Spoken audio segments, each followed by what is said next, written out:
Hey everybody, this is Jacob Stoops, and we are back with another episode of the Page 2 podcast. And today we have an extra special edition. We've got obviously myself and Jeff, but we've got also featured co-host, former interviewee, J.R. Oakes, joining us. Hey guys. And then we've got none other than Mr. Martin Splitt of Google also joining us. Hello. Very excited. And this is the first time that we've ever had four people doing kind of a roundtable discussion. So it's going to be, I think it's going to be very interesting. And the hallmark of this show, in case you haven't listened, in case you don't know, is kind of the origin story of great SEOs, the trials, the tribulations. It's certainly knowledge sharing, but the core of the show is what SEOs go through kind of on a day-to-day basis. And this episode, I think, is going to be kind of turning that on its head, because Martin talks about SEO a lot, but Martin's not necessarily an SEO. But I think what we often don't think about, especially in the SEO community, is people like Martin, people like Gary and John, very public facing. Sometimes I always ask, I wonder where they came from. I wonder how they got to Google. I wonder what it's like. So those are the questions we're gonna ask today. So without kind of burying the lead, Martin, if you wouldn't mind just like telling us where did you come from? How did you get to Google? What do you like to do? Who are you? Right. So as you said, I'm Martin Splitt, and I am in John's team, and I am not a classical classical SEO. I'm a web developer actually. And where do I come from? That's a fantastic question. I keep asking myself that. It's one of the most frequently asked questions that I ask myself. Like, who am I and why is like probably the top two questions. And that's like, where do I come from? I'm from Germany originally, northern Germany. I was like programming as a fun little hobby, and eventually turned that into a job, and then studied, and then continued working as a developer. Burned out, yay! Did a bunch of other stuff as well, and then came back to life as a developer. I've worked for smaller startups. I've run my own agency, which is where I burned out. Fantastic, it's great. It's a fantastic idea to run your own business with other people together when you have no leadership experience as a young guy. Smart plan, not. Then have done SEO as part of the job, as in like working for an agency in projects. You should at least like know some bits and pieces to be able to make like reasonable recommendations. I work with SEOs, I work with good SEOs, I work with bad SEOs, I work with good developers, I work with bad developers. I've seen how different people can like basically give you very different results and very, very different atmosphere in a team and culture in the team. And so I was usually the oddball, because I was the one who's like, well, we are not built for developers. I'm sometimes a little tricky, because I'm like, all of this stuff that we're building is cool, and I appreciate the engineering effort, but we are not building because we like the engineering effort and the challenge. We're not like doing a puzzle here. What we're trying to accomplish is deliver value to a user, to a customer. And on the same side, that's also what I'm trying to like, or why I was trying to bring back to the SEOs on the team, especially as usually there were heated discussions on prioritization and where we should spend our time and what's the biggest bang for the buck. And then developers are like, we should just refactor this into a new programming language. And I'm like, no, that's not the problem we would be solving is not the problem we are having. And then SEOs are like, we should just not use JavaScript. And I'm like, well, no, that's also not really the problem we are having, because we are not having JavaScript in the first place. So like, what is this discussion? Where is this coming from? And other things, amongst other things, like, oh, we need to get our time to first byte a lot lower. And I'm like, it's already at like a second. So like, what's the point here? And yeah, that eventually led to a Google recruiter to reach out and going like, hey, would you be interested in a job at the web platform, web content ecosystem team? And I'm like, what's the web content ecosystem team? And then I had an interesting discussion with the recruiter. Then I went to, because I'm living in Zurich anyways, and the Google office is in Zurich that John and the team works from, or most of the team anyway. And I mean, Gary is like everywhere, and Lizzie, our tech writer, is in the US. But I went to have lunch with everyone, and we talked about a bunch of stuff, but I don't know, I didn't ask that many questions. I asked a few questions, did get really confusing answers, like, what's your normal day like? And they're like, oh, that depends, as you know.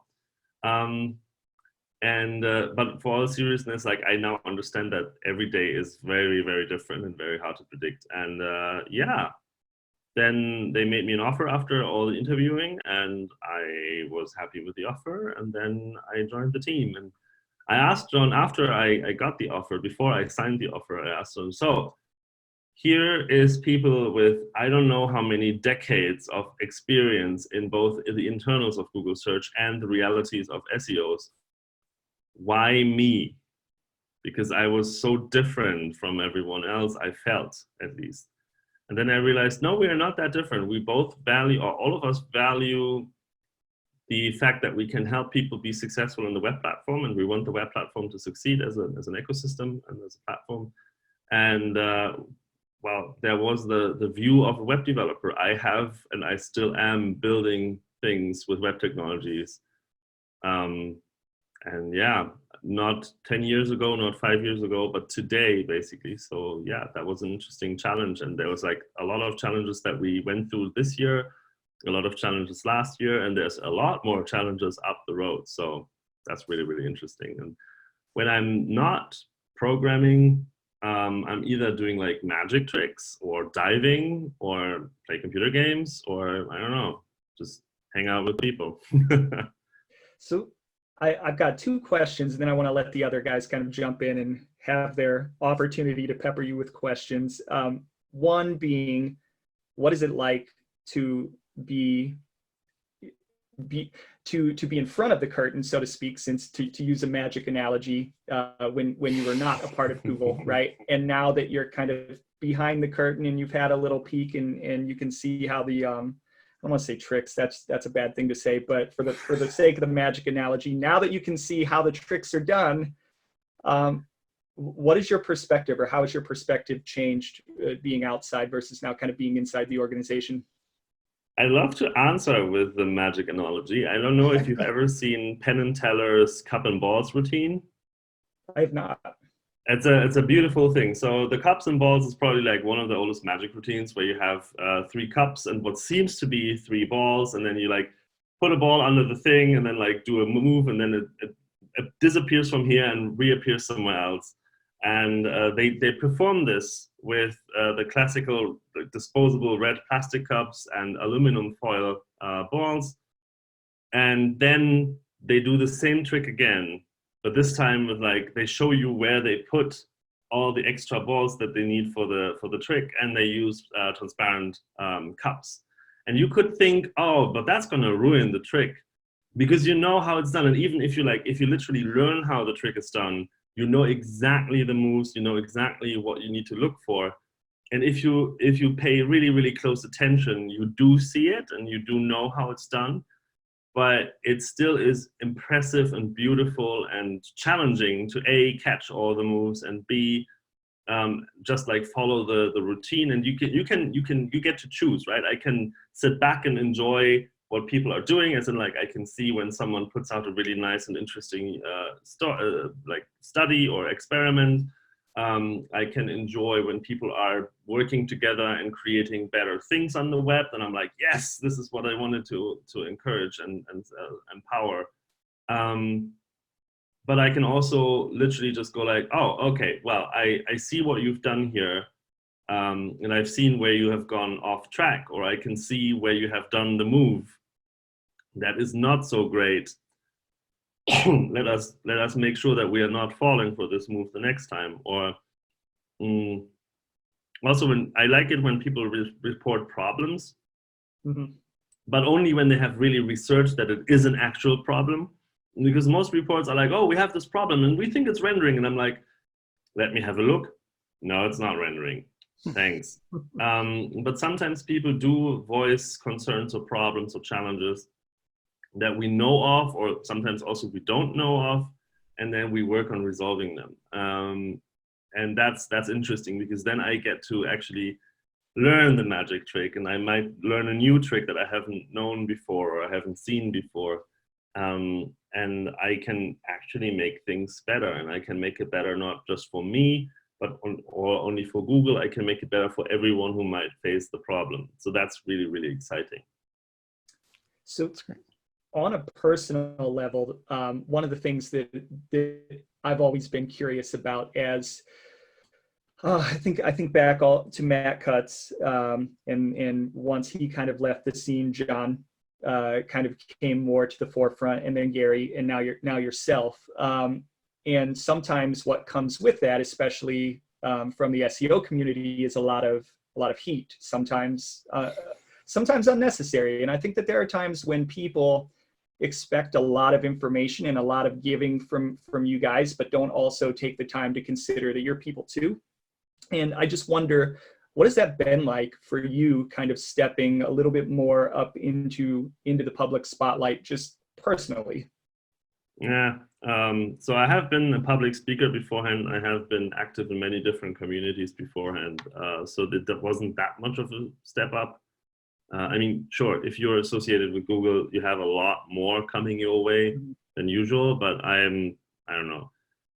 One of the things that I think I'm still drawing from was my experience. When I was 16, I actually wanted to become a nurse. So I did like an internship as a nurse, and that teaches you some perspective. You, like, honestly, if things get heated and there is some substance to it, I ignore the heat as much as I can, because it doesn't help me. It doesn't accomplish anything. It is pointless. It is pointless to shoot back, because if I shoot back, then what's the point? I get more shit back. I'm human, so every now and then I do lose my cool. That obviously happens. So I wouldn't say like, oh yeah, I'm just floating like above everything. No, that's not what. I'm a human like you and me and everyone else is. And obviously I have bad days where I'm like, okay, cool. Like, what do you want me to do here? Like, look at the options. Screw this. But most of the times I'm like, okay, I cut through the heat. I look at if there is some substance to it. If there is some substance to it, and I caused the problem, or I miscommunicated something, then I own up to it like an adult should, and apologize for it, and then like see that I can make it better. If there is just heat for the sake of heat, or because someone has some personal agenda that they need to further, then I just step away from the computer, because it's pointless. It's just absolutely pointless. So I'm like, yeah, that's Twitter for today. Let's see if I come back a couple of days later, because like, or I just choose to completely ignore that person and just go like, yeah, whatever, let them shout. That's cool. I'll have the people that I actually care for and like who have my back and are honest and level-headed towards me. And then I have a conversation with them rather than the hot heads, and that's okay too. I'm not anyone's babysitter, and I'm not anyone's target. And if they think that I should be one of these things, then they are wrong, and Godspeed. That's just part of the job, and it's part of humans, and yeah. That's a great perspective. Yeah. Jeff, JR, jump in. You've been quiet thus far. I've been doing a lot of the talking. No, it's all good. So, I mean, I think as an SEO, not all of us, but a lot of us have like the dream of, you know, Google one day is going to reach out to us and say like, we need you to come work for our company. And you actually kind of, you know, live that dream a little bit. It's funny. I had a little story where I did have a recruiter reach out to me, and I failed miserably on the interview test because it was not at Google's headquarters. It was at like some campus office. And I'm like, in Seattle. And I was like, oh, I don't want to be in Seattle. I want to be at the headquarters. And just my reaction to it. That's what I thought in my head. My reaction, I guess, said that also. So it didn't go much further than that. But I mean, I know working at Google can't necessarily be easy. There's a lot of amazing, smart people there. So what are some of like the challenges you go through on like a daily basis of just being part of the big G and things like that? That's a really good question. So generally speaking, I have to say most people are really nice and very, very humble. I mean, John is not like, hello, here's me, John Mueller. He's just like very nice, very friendly, and like trying to help everyone out. It's really, really nice to work with him. Pretty much that's my experience with most of the Googlers. And then That's only awesome. afterwards you figure out like, hold on, wait, aren't you the person who, oh, interesting. They're like down to earth, nice people. And I think that's very important. And a lot of it is just like, it's a job. I mean, what are the struggles that you have in your job? So for instance, I have my conversations with accounting every now and then over random stuff. Like, I don't know.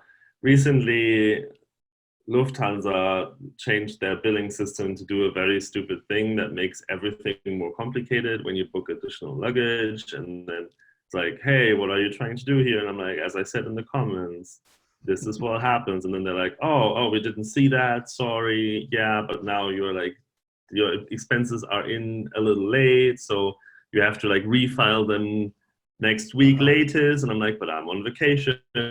I don't have a corporate device with me. And then they're like, oh, that's bad. Then probably your company credit card will be blocked. And I'm like, yeah, but I'm traveling next, like the week after I come back, I'm traveling somewhere for work. So they're like, it's tough luck. So it's like these small things where like, but I guess like that's normal. Like that happens everywhere, and that's not really a challenge. I think the real challenge that we have at Google is challenges are Google Scale is very different from most of the things that you normally ever run into. Like I remember when I would deal with a bug, I think in our like largest customer, if I would deal with a bug that would hit a certain percentage of users, that would still just be like, let's say, a few thousand people. If we do something that breaks 1% of the websites that we index, that's like a really large number, right? So that's something that we have to be very, very careful about. So for instance, when we updated the Googlebot, I'm like, yay! And we're gonna update the user agent string, right? But oh no, right, I think like the conversation went like this. Oh, right, we have rolled out the experiment. So we should be seeing SEOs like logging this, like at some point noticing this, right? Because of the user agent. And then Zoe from the rendering team, who I did the IO talk with as well, she's like, no, they're not going to see it in the server logs. And I'm like, why not? Because we're not changing the user agent string. And I'm like, wait, what? Why not? That's an easy fix. And she's like, oh yeah, we could do it like this. It's just, we would break a lot of websites. And I'm like, oh, okay. Do we know how many? And she's like, well, right now it's a hypothesis, but we'll try it out. And then we can, basically what we can do is we can run experiments in, let's call it like a developer copy of a part of the index. And then we can see how the indexing decisions or like the rendering outcome would look like. So basically we can run part of the pipeline separately from the real thing to see what would happen, hypothetically speaking. And we saw, yeah, a bunch of these websites would come out broken if we would do this. Oh, fudge. We have to do this now. And that's why we said that we're going to update the user agent string at I/O, and then we said it again when we updated the tools, and then we said it again, I think like a month ago or something in the blog post. And then in December, we hopefully will be at a point where we can update the user agent string. So these are things where you're like, okay, this is a lot more complicated than if we would be small and like no one would care. As a startup, you get away with that, right? It's like, oh yeah, we just like broke the thing for 100 customers. Nah, we're in free beta, whatever, no one cares. We can't, Google search is being relied on by people.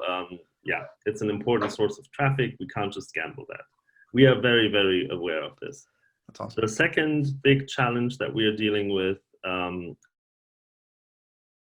I personally deal with, is that the process behind the scenes is very involved, because actually building a search engine is very complicated.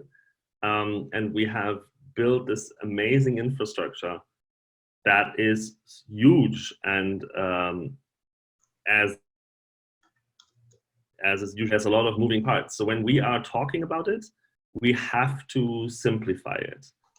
And then usually I have a certain context in mind. It's like, okay, I want to explain how it works for new sites or new pages that we haven't discovered before.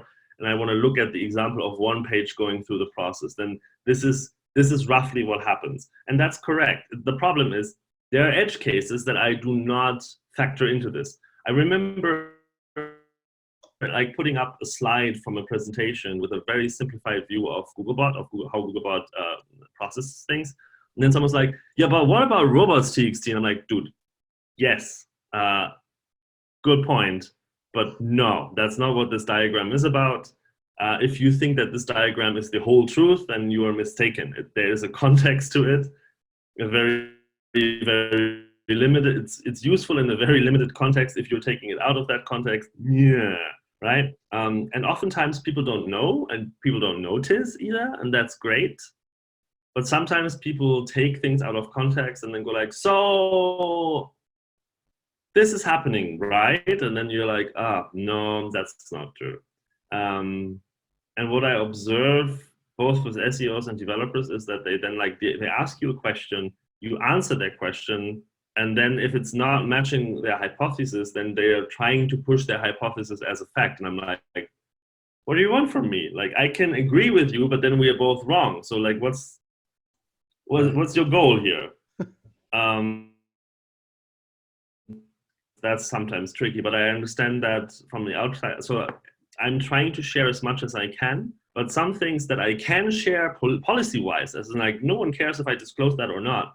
It's just, I know that if I disclose that, a lot of people will be confused, it will be misrepresented, it will be used to do more harm than it would do good to disclose this information. So that's a really, really tricky balance to strike. And sometimes I get it wrong, and that's tricky then. But luckily, everyone is very forgiving, at least on our side. But yeah, that's like a huge challenge to figure out what's the right abstraction, and where can we actually like do something useful for webmasters. That's awesome. No, I mean, that scale in general just frightens me. I mean, I have some clients that may be getting a couple million visits a day.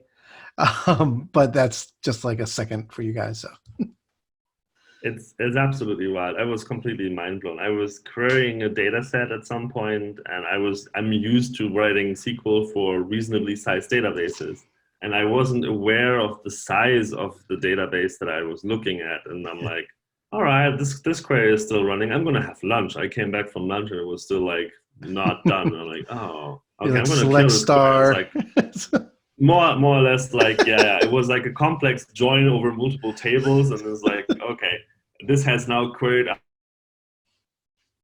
15 with it, or like 100, like what was it, like 500 million data sets, and it's still not done yet. So I should probably like kill this. So yeah, that was interesting. Yeah. Then I'm like, hand this to a data scientist, because I literally I can't even run the query that I contrived. So I have so I mean, Google's been around since 1998. Is that right? 2098. Yeah, I think so. So I mean, I think everyone thinks of Google as like the most cutting edge company in probably the world, but it's like, I imagine like the government that has like machines still running on DOS, right, from like 30 or 40 years ago. I mean, I guess, are there any interesting things there within Google? Because I mean, you guys have built kind of and maybe you can't talk to this, I don't know, but it's like you built like this layer upon layer upon layer of different search and processes and everything. So I mean, are there other kind of like an old legacy system there that nobody really understands anymore? I mean, do you have those types of issues within Google? I think we don't have an issue of systems that no one understands, but we do have a bunch of legacy systems. But interestingly enough, not necessarily in the core product. So for instance, for search, a lot of the stuff gets ported or rewritten or moved to new infrastructure. So like we do not have anything running on DOS or something like that because our infrastructure team basically has certain migration windows. One of the reasons that Search Console did like a huge move and the entire new Search Console came about was that they had to. A bunch of the infrastructure that they were running on was turned down in September. Okay. So it's like, we don't have a choice. In 2 years' time, this infrastructure will not exist anymore. So we have to move to something else. And then they had to migrate. And then it's like, well, if we are touching this code anyway, we might as well rethink a bunch of stuff and then like redo our infrastructure. That's why it has changed quite dramatically. But on the other hand, we have a bunch of software that is not necessarily considered like crucial or necessarily updated. So for instance, we are not really using Git internally. So developers these days are all on Git and running happily ever after. I think like some people are still using Mercurial, but it's pretty much like the game has shifted to Git and everyone's using Git for version controlling software or software source code. And we're not. We internally have a system that's called Google 3, and it's running on, I don't even know how the thing is called that it's actually running on. And then there's like a bunch of client infrastructure on top of it, and there's like a layer of abstraction that gives you like some sort of access, but that's terribly complicated to use, so someone built a layer of abstraction on top of it, which is now being deprecated and a new one being put in place. And I'm like, honestly, to me, it's a different whenever I create a new workspace in one of the systems. And I'm like, I don't know what any of this means. For me, nothing else changes. The interface stays the same. It's just like, yes, please.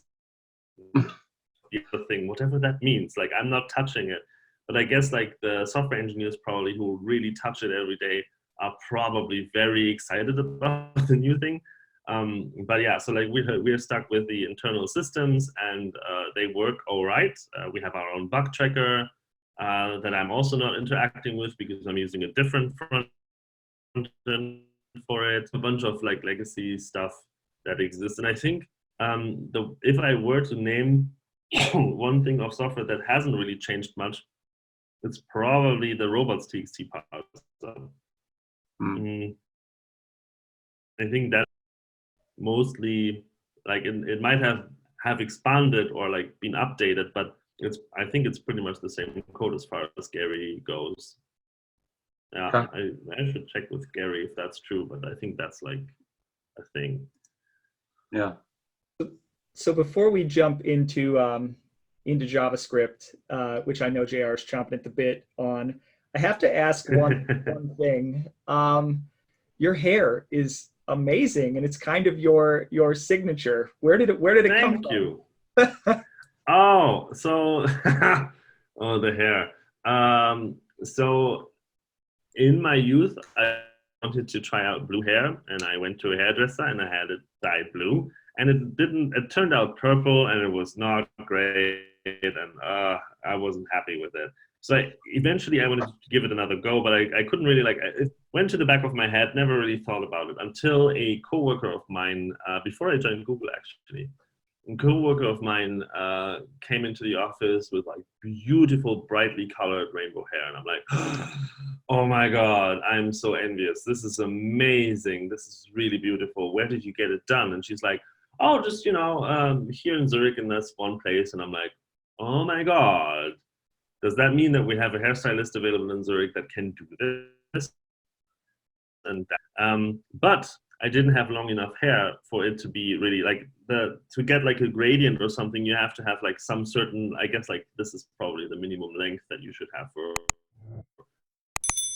And I wanted gradients, so I'm like, that means I need to grow my hair, which is annoying because there's a certain length of hair between like here and there probably, where it's like super annoying because it's too short to put it behind the ear, but it's long enough to get into your eye, and that was just very, very annoying, a very annoying period. But then once it was long enough, around September last year, I decided, all right, now it's time, let's get this done. And then I looked around on Instagram a little bit for inspiration. I'm like, okay, cool. So this green-blue thing is actually quite beautiful, so I'll try that. And then I tried that, and it was pretty great. But then our producer said, actually, no, hold on. That was the first time. Then I recolored my hair into like a really, really colorful bunch without a gradient. That looked okay, but wasn't really what I was in for. And I'm like, okay, I have to redo my hair anyways, because I went diving, and seawater basically sucks the color out of your hair. That's just what happens. I was blonde afterwards, and I'm like, I looked like a surfer boy. I still look like a surfer boy on my certification card. And I'm like, yeah, no, I have to get this colored. And then I said that in the office aloud, and our video producer went like, do not do what you did last time. Do not do the blue-green thing. And I'm like, oh, why not? Oh, we're going to record next year. We're going to record a bunch of stuff. This year we're going to record a bunch of stuff in front of a green screen. If you have green in your hair, we have a huge problem. And I'm like, aha, right. So green is out of the question. I wanted to do blue-green. What other gradients with blue look good? And then I saw this amazing gradient between blue and pink. And I'm like, pink is a bit of a bold move, but I think, why not? And then I talked to my hairstylist, and he's like, something that I would try as well. If like, that sounds reasonable, let's do it.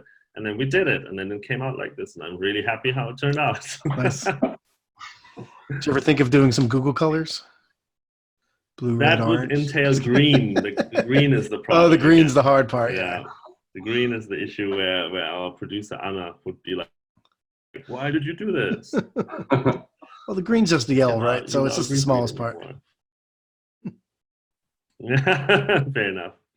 But yeah, so that's how. Cool. So it came to be. We did a lot about your history and getting into Google. I mean, we did want to talk to you a little bit more about like JavaScript and SEO and things like that. And I came from an old SEO background where I pretty much told all my clients, stay away from JavaScript. Like JavaScript's great for functionality and things like that, but you know, running JavaScript, like if you want to rank well, stay away from JavaScript. And there's still a little bit in me that says that. I know that I mean, the tides have changed. Googlebot has changed. I mean, up to a couple of years ago, I think I was still right by recommending staying kind of away from the things.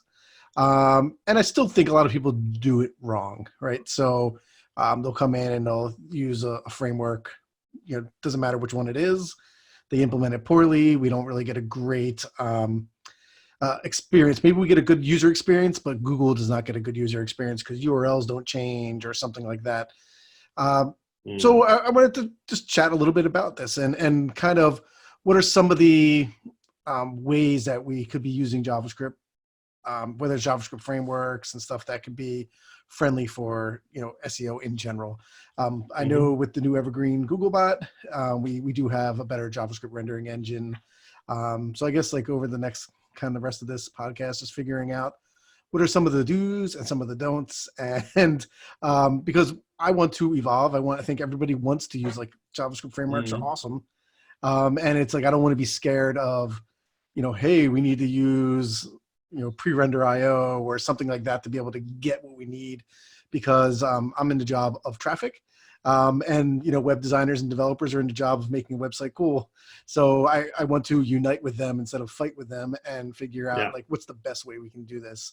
So like, what are some of the biggest myths about right now with JavaScript and SEO that, you know? Oh, there's so many. So the first thing that makes me very twitchy is when people are like, do not use JavaScript or do use JavaScript for everything. And I'm in this fantastic position where I'm telling developers who are like, JavaScript, all the things. I'm telling like, hold on, not a great idea. It's one tool that does certain things very well and does not do other things well. So like, you have to pick the right tool for what you're trying to accomplish. And then on the SEO side, SEOs are like, JavaScript is terrible and it's like the worst thing ever and do not touch it. You should stay away from JavaScript if you ever want to rank. And I'm like, hold on, it's a tool. It can be used for good. It can be done right. And then you can get interesting and good results. So like I'm in between the two camps, it seems. And sometimes that is quite stressful, especially when you get yelled at over the internet or in person.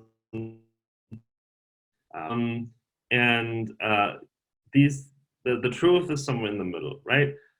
Where I get very nervous is when people are like doing everything good just because it's more convenient for them as developers. It's like, oh yeah, I learned how to do this with this framework, and then they just like do it every single time, no matter what they are trying to build. And I remember vividly a situation where I was in a consultant role. I mean, like I was in a company, but we were not the team building the thing. We were the team consulting the other teams with our experience. And we caught wind of a less experienced team of developers were tasked with building the new company website. And that was a off-the-shelf standard website. There was literally nothing dynamic on it, nothing, nada. However, they have built web applications, single-page applications with a certain framework.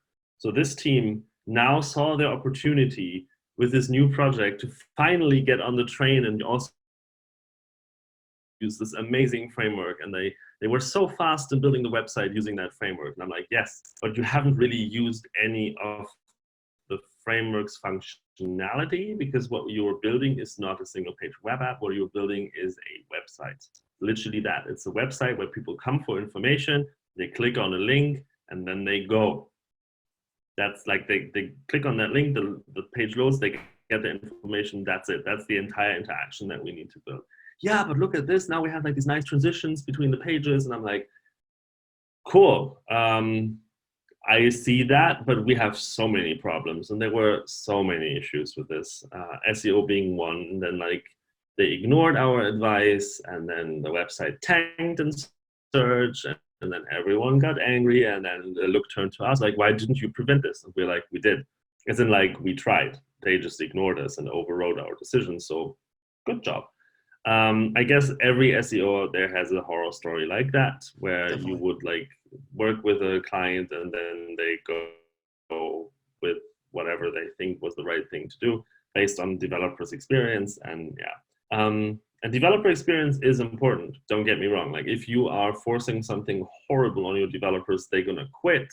And eventually there's a certain self-selecting mechanism, and then you might not end up with the people you necessarily want to end up with. And that's not great either. And it's not great for your users. It's not great for you. It's not great for the developers. Everyone loses. Not a good idea. But you have to understand what you're trying to build, and then you have to have tools to accomplish what you're trying to accomplish. And I think these days, a lot of people, I like that JavaScript made it a lot easier for a lot of people to build cool stuff without having to wait for some backend infrastructure to catch up with it, or like to, I don't know, like just using the latest and greatest browser features. All that is amazing, and we lowered the barriers for people to make stuff on the web, and I think that is amazing as well. It's just that I would wish for the people who are making the things that people are picking up, like JavaScript frameworks, to be a little more considerate in terms of what they are building for whom.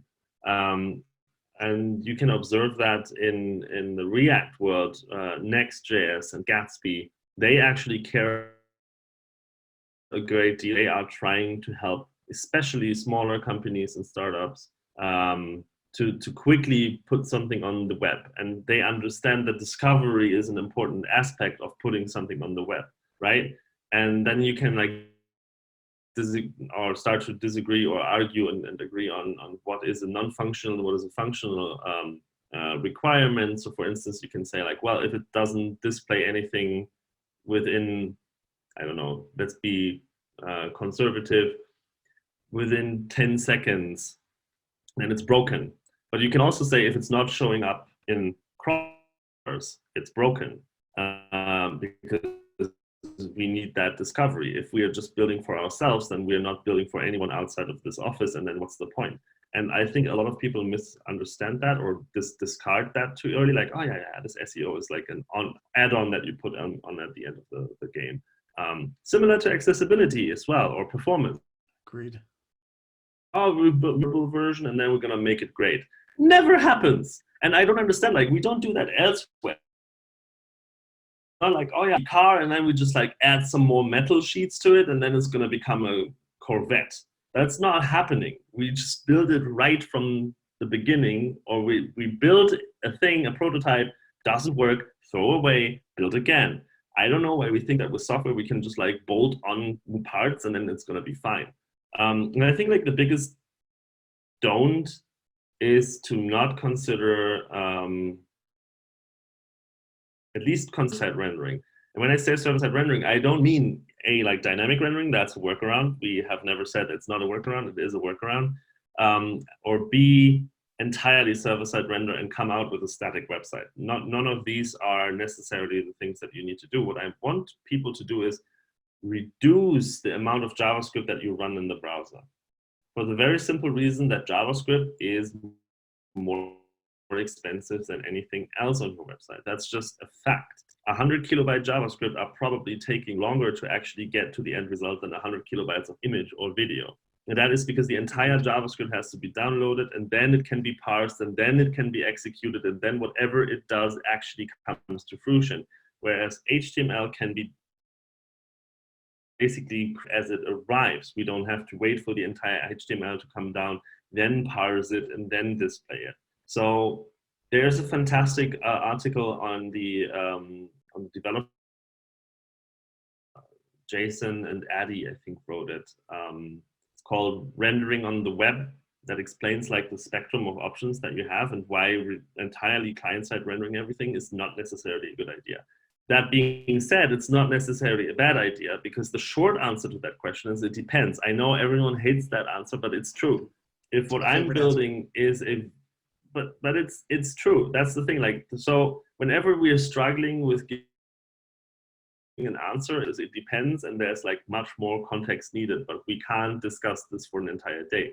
I can't like sit here with you all for the next week and have a workshop on like what we are trying to do for this one specific customer of yours. What we can do though is I can say, if it's a very highly interactive dynamic application with a lot of interaction, then yes, client-side rendering is your thing. I worked at a startup before that did like an interactive 3D rendering of spaces, as in like offices or apartments or something. That is super interactive. There's not much you can do in terms of server-side rendering. But even they did server-side rendering. That's the thing. And then people are like, huh, how does that go? Like an image for each of these apartments or offices or whatever, where you at least see like the rough, you get a rough idea of how the space looks like. What we can do, and we should probably do, is we should have the server give out an HTML file that has that image. And then as the JavaScript triggers, we can then progressively load and render the 3D rendering. What we did, and that was fantastic. So like server-side rendering is dependent on what you're trying to accomplish, but think outside of the box and try to basically go like, what's the core value that I'm trying to get across? What is the core thing that I need my user to do? And then what are all the fluffy things around it? There was a thread recently on Twitter where a very popular CSS developer and coach and speaker, a web developer really, was like, there's this image website that shall go unnamed for this podcast, but there's this image website. Its purpose is to show me an image. What it does is it downloads, I don't know how many megabytes of JavaScript, and then 100 network requests in, it starts downloading the image. So like it does 100 network requests before it starts even trying to download the freaking image. And that's your core purpose as an image uploading and sharing website. Your core purpose is to show me the image that I clicked on, not load JavaScript. So if we can do this, and then it becomes a balance and user experience. I would always say user experience trumps developer experience, that doesn't mean that we can completely disregard that. And there are tools that give you the opportunity to have a good developer experience while not having a shit user experience. We're just not doing it because developers are like, oh, this is fantastic. I just install the CLI tool, run 5 commands, then write my actual code and my tests. And hey, here we are. We have 100% test coverage on the things that I build. And we have done all the feature requests. Everything is in. We have a few bugs that we need to fix, but the website is there. And I'm like, it's not, because I need a very recent phone hit in a reasonable amount of time, especially if you're like in Germany or somewhere, then like the internet is, it's broken. And they're like, oh, I don't think so. So like the biggest don't is just blindly do whatever is the easiest. Try to figure out what is a reasonable tool for the job and how can you incorporate that into what you're doing. Now, I know a lot of people are stuck with existing projects, and then obviously switching something that is client-side rendered to server-side rendering in some variant, and I'm aware of it. I still think it's one of the best investments you can make. Server-side to client-side?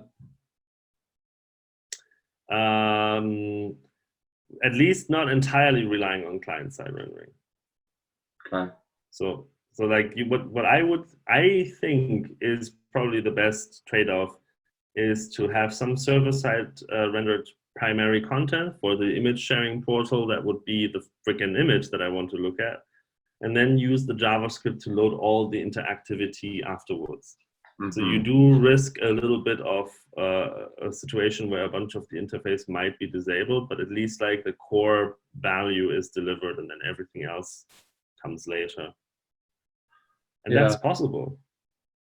Yeah, the interesting thing for me is like you had mentioned something, I think it was in a talk with John a few months ago, that I had never thought about before, but like with page speed, right? You have 1,000 different metrics that you can look at, right? But you know, when trying to, I think your point was that there's no single number to look at, right? Yeah. But that, if you have something that you're going to need to interact with, then it's time to interact it. If you have something that you're wanting to read, then it's first contentful paint, right? Which should be your primary metric to look at. The thing with JavaScript in general for me is that, you know, it's the shiny object, and I know it's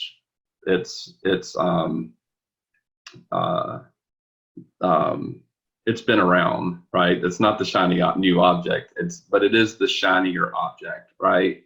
And I think, you know, I remember 10 years ago when I had clients come to me and ask like, hey, should I do WordPress or Drupal, right? And I'm like, well, there's literally like a WordPress developer living on every street corner, right? So that may be the one that you want to go to. Do you have any advice for that? Because I've had clients that have, you know, JavaScript is a pretty rapidly changing ecosystem, right? I think there are some obviously winners out there right now, but do you have any advice for like if a company's deciding on what to lock into now, right? As you said earlier, you know, their developers are going to come with what they're used to, right? I've already developed in this and know how to launch CLI, get everything going, right? But that's a decision driven upon their familiarity, not what is best forward thinking for the company. That depends on the experience of your developers. Like if your developers are good, then they don't make it about their familiarity with something. So my best recommendation is a little more elaborate as well. So I was literally in that situation a couple of years ago. The company I worked for decided to completely redo the web client that they had. And then I was like sitting there and looking at the other developers in the team, and we're like, okay, we need to figure out what we're gonna go with. Every one of us has a certain preference, and we have experience with each. So let's figure out first, before we look into this, what are the criteria? What's the criteria that we look at in terms to like what makes a thing useful. And then it's like, okay, so what's the community adoption looking like? How simple is it to interoperate with things that are not the thing? And how easy it is to like deal with the tooling as well itself. Is it like, do we have to learn a completely different set of tools? Do we have to deal with a completely undocumented new thing that is just evolving, or do we have something where we can already like see that we can build upon it, and there is prior art that we can look at, and there's ecosystem activity. And we looked at the three things that we thought were probably, we looked at more than just 3 frameworks, but we came out with a short list of 3 frameworks. One was actually 4. AngularJS, the old one, Angular, which was the new thing up and coming. It wasn't, I think it was in a release candidate at the time. Then we had React, and then we had Vue.js. For the team that we worked with, and this is where the it depends comes in, right? The team that we worked with, most of them were experienced JavaScript developers, but they haven't really worked with any framework beforehand. They were stuck in the jQuery backbone world, and for them it was the big jump. So that was a consideration that we had to make. We already knew from experience that a bunch of them were really reluctant to working with typed languages. And that's okay. There's pros and cons to typed languages. That's a completely different rabbit hole to fall into. It was just the observation was that we knew that the team that we would be training on the thing that we go with would not enjoy working with a typed system or a typed language. And then we needed reliability, and then it's like, okay, so Angular, the old Angular is basically discontinued with no clear migration path to the new thing. The new thing isn't done yet. As in like, they are not ready yet. There's lots of documentation still missing. That was like years ago. Now that's a safe choice to make. It's just a choice that you need to make deliberately rather than accidentally, right? So like they were not ready. So these 2 options fell off the cliff immediately. So like Angular was out from the get-go for us. That doesn't mean that it's not a good framework. It's just it didn't fit our team because it comes to TypeScript. Yes, you can use Angular 2 without TypeScript, but then you have to work around a bunch of stuff that is not necessarily best documented and not necessarily a well-lit path, as you would say. Right. So instead of like leading our developers into a dark corner of the park, we're like, okay, so if that's not their well-lit path, if they say the well-lit path is a typed language, that's a no-no for our developers. Next thing, and we knew that we could build something successfully without TypeScript because we have done it beforehand. So, and it's like, okay, right. So then we have React and Vue.js, and then we looked at that. It's like, okay, so React has a lot of popularity. It is being pushed by Facebook, which is a large player. It is also doing things its own way. As in, like, yes, it is very interoperable with everything web, but it has its very own idioms. Yes, you can use it without JSX, but again, the well-lit path is to not use it without JSX. And so we're like, okay, are we willing to make the commitment to that specific tooling ecosystem and the entire community that is behind it? Yes or no? There were a bunch of things, and then we like built a few prototypes actually because we weren't sure. So we built prototype was as I said, an experienced React developer available for this. So like they helped us build a prototype. We tried things out, and then we noticed that integrating certain thirds not straightforward. It is possible, it's just not straightforward because React does things its own way in certain ways, or at least was in the time we were evaluating it. So it's like, okay, yeah, so React is a tricky one. So that how about Vue.js? Notice, oh, Vue.js just builds upon standard DOM and standard web component technologies. So like, yeah, that's not a problem. We could integrate everything that we needed to integrate really quickly and easily. And we gave React and Vue to a few of the developers on the team, and it became clear that they preferred to work with Vue. Yeah. And I've heard lo and behold, we were, sorry? I've heard a lot of preference for Vue lately, just because of the ease. But that's not the lesson. That's not the lesson I want people to take away from this. The lesson I want to take people away from this is like evaluate. Really spend the time, give it the go. Interview the team that you would have working with it, because if they don't like the tool, you are fighting an uphill battle. If they are making irrational arguments, which can happen because we are all humans, we have our feelings as well. We are basically houseplants with complicated feelings. If they have irrational problems or fears or resistances, then you have to work out those things. We considered potentially dealing with the type language issue. If it wasn't for the other factors that got Angular off the table, we might have would have spent time on educating them on type languages. But the thing was quite clear for us was that Vue.js is the tool that we can be successful with in this given project, in the given constraints of the project, and with the developers that we would be working with. Evaluate these things, find your constraints, find your characteristics that you need to deal with, and take the time to figure out what is the tool that fits, right? If you're building a skyscraper, you probably use different tools than if you're building a shed. Right. Yeah, I think that's where obviously you're very sophisticated with development and very knowledgeable about all the different aspects.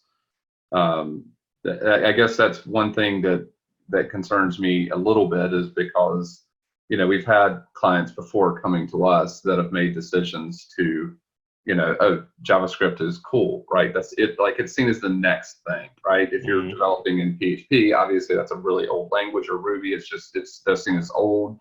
JavaScript is new, right? So I guess that's my commentary there, is I'm not sure that there's a clear definition of that focus on saying, you know, you know, there's all this cool stuff, and it's like, let's go for cool, but let's not actually say, what do we need, right? There is a bubble. I mean, look at it from the other side. Everyone's like, oh, PHP is terrible and dead, and WordPress is like not great. 30% of the websites are on WordPress.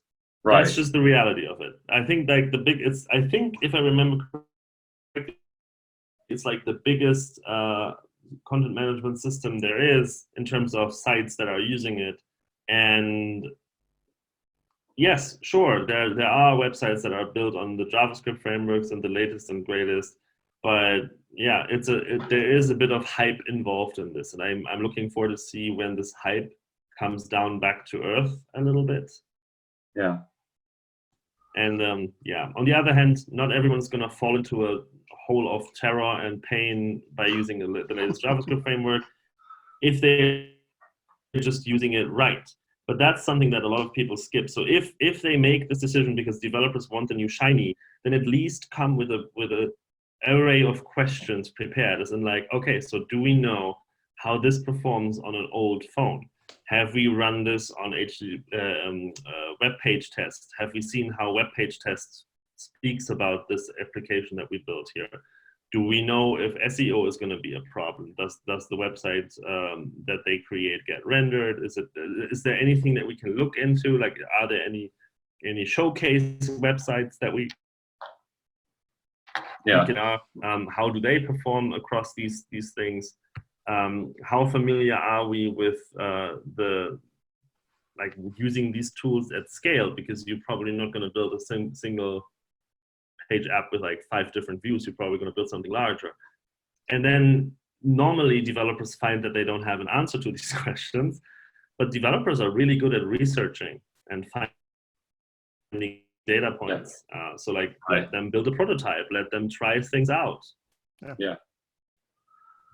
I have a question a little bit about kind of AMP and JavaScript. So, you know, as an SEO, Google pushes AMP, you know, a lot, just for, you know, mobile speed, things like that. And going from the performance side, like I was anti-AMP most of my life. I've been coming around the corner now since it's been growing.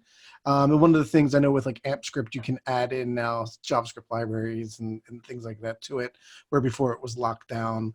I don't know if there's anything like, should I still be kind of hesitant, or should I like really think that, you know, with AMP script and things like that, that we should be going full bore on things like AMP?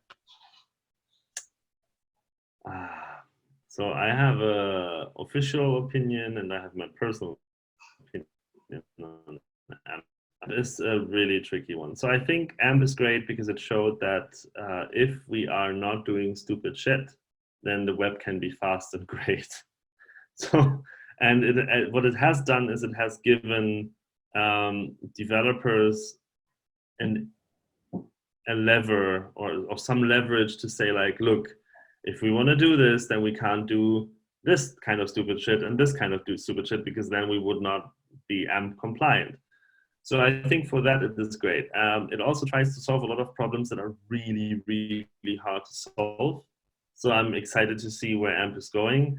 I would just conclude give it a go, have a look at what you can do with it, and have a look at where the weaknesses are, because AMP is a tool and it has weaknesses and it has things where I'm not excited about, or that I'm not excited about. I understand where they come from. They are not evil spirit or whatever. It's just like a bunch of it is just really, really tricky engineering.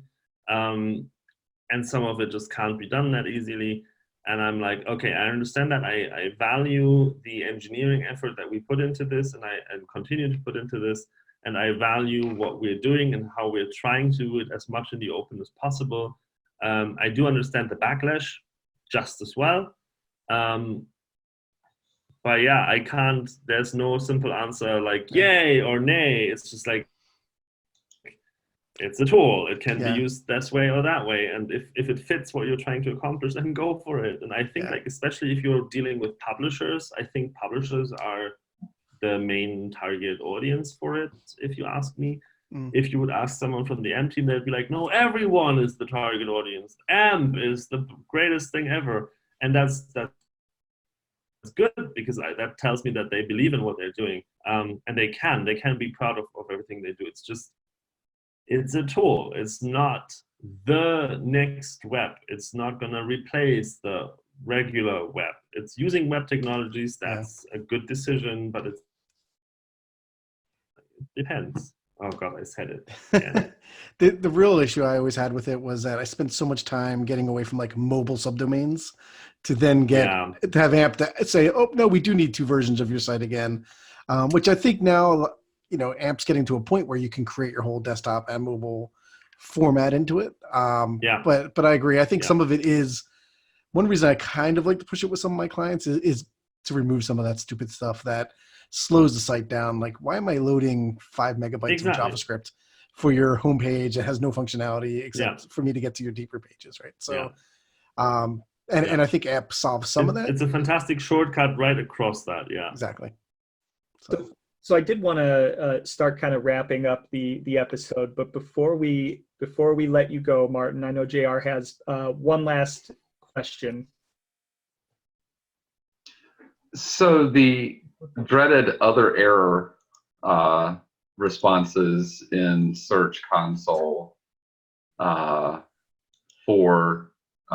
it's essentially redirection error and other error. When you're looking at page resources in Search Console. We have a client that, you know, all of a sudden, you know, we were rendering pages in Search Console and they're all broken, right? There's like this huge icon at the top, right? And all the CSS and styling. And then we found out that that they were essentially, you know, cache busting and then just throwing away the old resources, right? When they cache busted, which meant that when Google came back to render, they were rendering with 404 resources and everything was broken, right? But trying to get like something that I could put in front of a developer and say, here's the issue, right, is different because it's happening on Google servers, and then we see kind of a little window into this.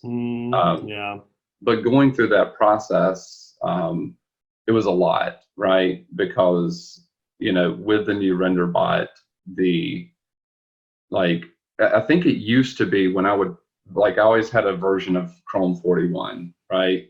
And then on my laptop, right? I've had that forever, right? And then I could pull up something and I could see an issue in Search Console, right? And I could load it in Chrome 41 and the console errors were the same, right? I'd be like, oh, okay. And then you can debug that problem from there. I think that's been a little more difficult with the new Search Console because there are different errors like WebSocket connection errors. But the most mysterious errors for me are like the other errors, right? And the redirection errors, right? And the redirection errors happen on Google scripts, right? I think it's just a 302 redirection that's calling an error, right? Can you talk at all about those and how I guess SEOs or developers that are wanting to use this tool or the rich results or the mobile friendly test, when they're seeing those things, like what can they ignore? What could they possibly be? What would they look at, or are they just fine and that Google's just saying, hey, there's some stuff here, but we don't need it, right? Does that make sense? Yeah, it makes sense. That's a fantastic question because it's one that comes up very often and tricky one. I like tricky ones. I like tricky questions. Okay, so here's the thing.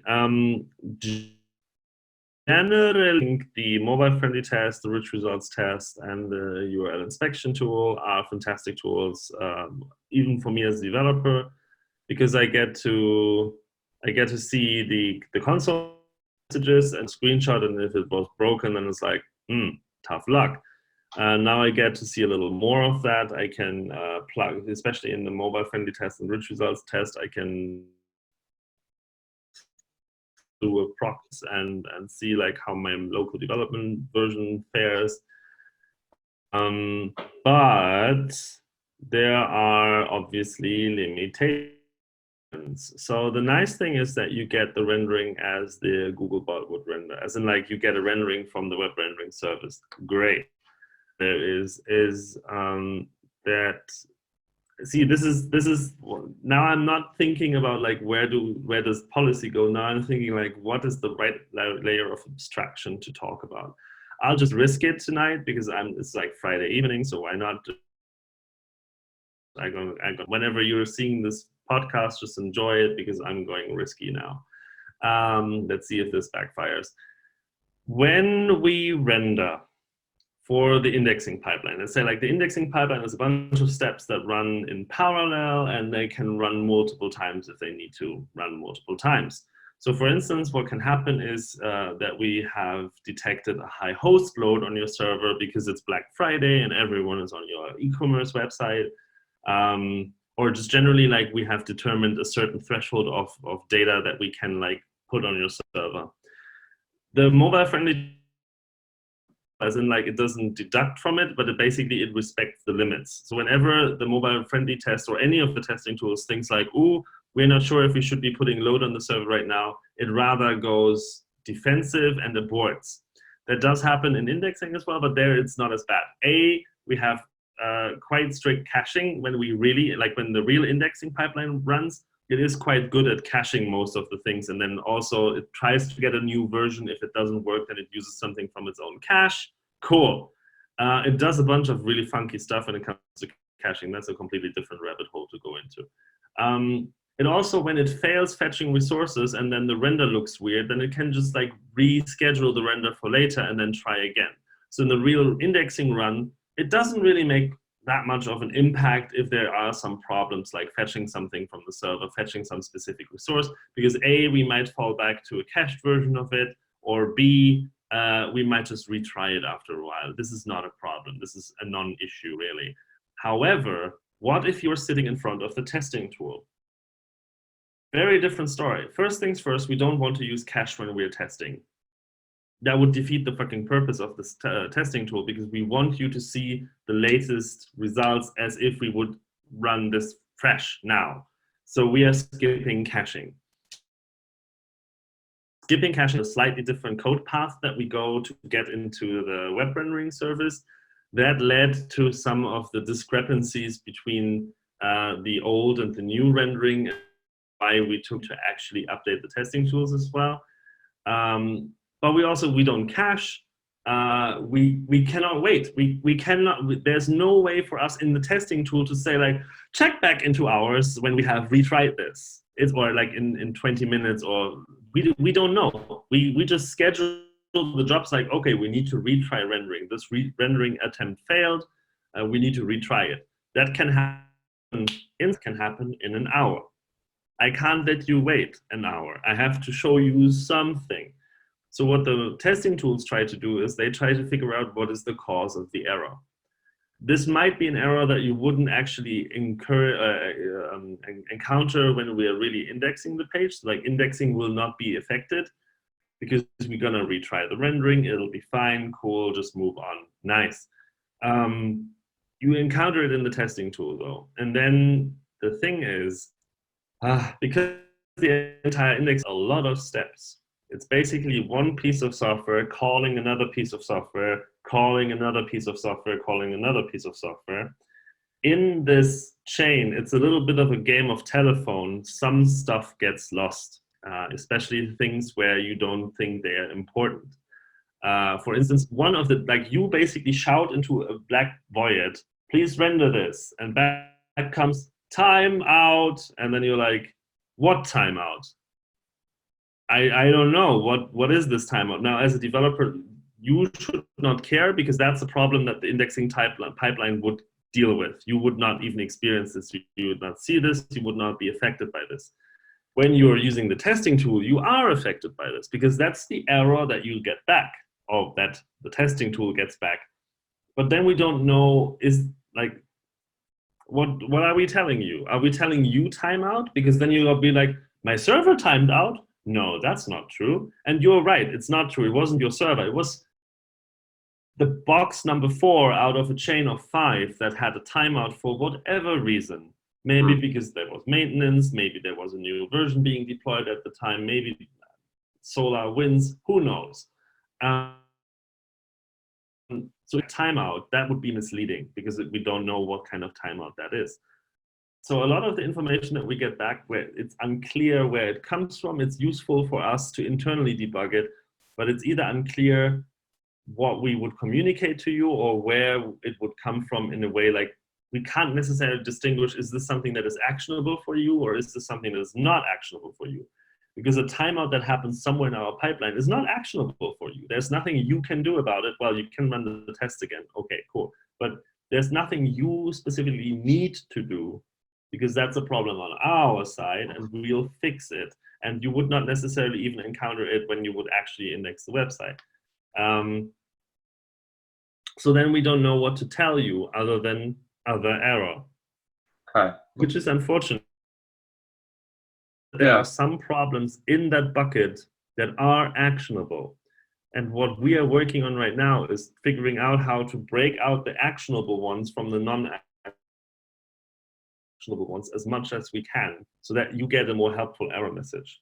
A bunch of the other error is also literally just infrastructure wildness that you shouldn't be exposed to, that we are working on reducing. But yeah, so that if you encounter the error, it's a bit of a tricky one, and I don't have a good answer for developers besides like, look at the errors that you're getting. If you are sure that the resources exist and you are sure that the resources can be obtained and fetched and it renders fine in your browser, it should render fine on our side as well, unless there's like something more major that, like, if you see a roboted resource that is important, then that's something that you should probably look into.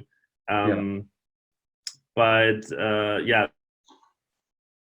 this is a tricky one. And then it's also just like check if the page stays in the index or if it shows up with errors or something like that. But yeah, we are trying our best to untangle the actionable feedback from the non-actionable feedback. explainable piece where the resources were cache busted and then timing out, and then for that matter being 404. Whereas, yeah, there's a bunch of actionable things that we need to like separate out. Is redirection error 302? I'm not sure, because I haven't seen that in a long while. I would have to like double check before I say something about the redirection error. Okay. Right. Thank you. That was good to know. I appreciate it. Yeah. And I'm sorry that I have to like give these long-winded answers. It's just like, we understand. I'm working through layers and layers of abstractions, like figure out, okay, so how can I put this into reasonable terms without confusing people out there? Yeah. Yeah, and there's trust me, it all makes sense internally. It's just like externally tricky. There's an incredible amount of complexity, and I think like even I know for myself, I struggle sometimes leveling things up to make them less complex and easier to understand than they are. But just wanted to say, wanted to put a bow on the episode. And Martin, I wanted to thank you for spending a little bit of what is your Friday night with us when you probably could be doing much more fun things. JR also wanted to thank you for coming on, and thank you for being candid. JR, thank you for having me. Thank you for asking amazing questions, JR, and have a good Friday night. Have a magical Friday. Oh. Love it. Sorry, I could not resist. I have it lying around here, and I'm like, oh, I should probably like pull this up. Awesome. Oh, that's cool. All right. Yep. Thanks for having us. Thanks so much for having us.